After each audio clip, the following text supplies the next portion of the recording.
meu nome é Gustavo Linares, sou gestor responsável pelas estratégias quantitativas da Claritas e hoje eu vou falar um pouquinho da performance do Claritas Quant durante o mês de julho. Nesse mês, o fundo subiu 0,24%, que foi equivalente a 24% do CDI, e no ano o fundo acumula uma alta de 6,11%, ou 94% do CDI. Sobre a performance nesse mês, é interessante a gente comentar que no começo de julho a gente viu uma forte alta em papéis que estavam sofrendo nos últimos meses. E por conta deles estarem sofrendo nos últimos meses, eles estavam na ponta short da estratégia de momento. Então, com esse movimento de alta, isso levou uma perda para essa estratégia e causou uma queda no fundo no começo do mês. Se a gente for olhar para a forma mais tradicional de momentum, a gente veria ainda uma perda ao longo de todo o mês de julho na casa de 5%. Mas a forma que a gente utiliza essa estratégia, ela conseguiu se recuperar dentro do mês e terminou com um resultado positivo, adicionando 4 bips aos resultados do fundo.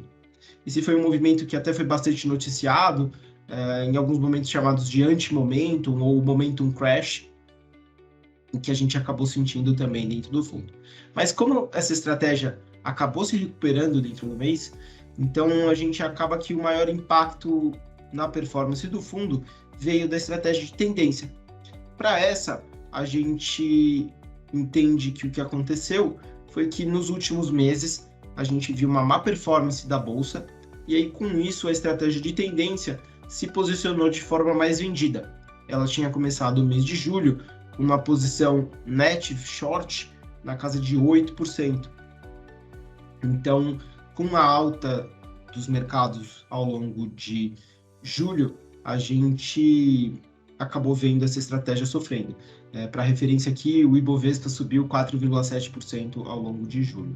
E aí, com isso, a estratégia de tendência subtraiu 65 bips do resultado do fundo.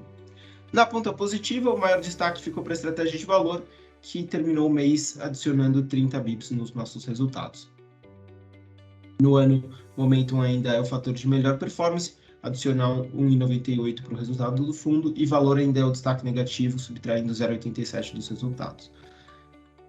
Olhando agora sobre o posicionamento da estratégia para o mês de agosto, a gente vê uma posição que não mudou muito em relação ao começo de julho. Então, no começo de julho, a gente estava com uma posição net long de 15,8% e agora a gente passa para 17,6%. Em termos de exposição bruta, a gente também não teve uma grande mudança, o fundo continua na casa de 60% de exposição bruta. A gente começou julho com uma posição de 62,1% de exposição bruta e agora a gente começa agosto com uma posição bruta de 62,9%.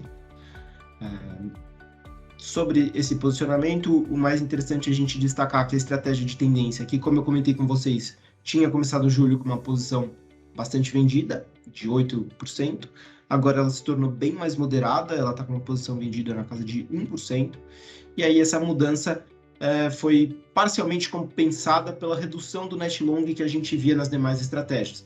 Então, a maioria das estratégias do fundo vinha apresentando uma posição net long bem expressiva. No mês passado, isso estava sendo parcialmente compensado pelo short de tendência. Agora, a tendência diminuiu esse short, mas as outras estratégias diminuíram o net long. Por isso que o aumento na nossa exposição líquida não foi tão relevante. Isso era o que a gente tinha para comentar sobre o desempenho em julho e posicionamento para agosto. Nós ficamos à disposição para quaisquer dúvidas que possam surgir. Obrigado.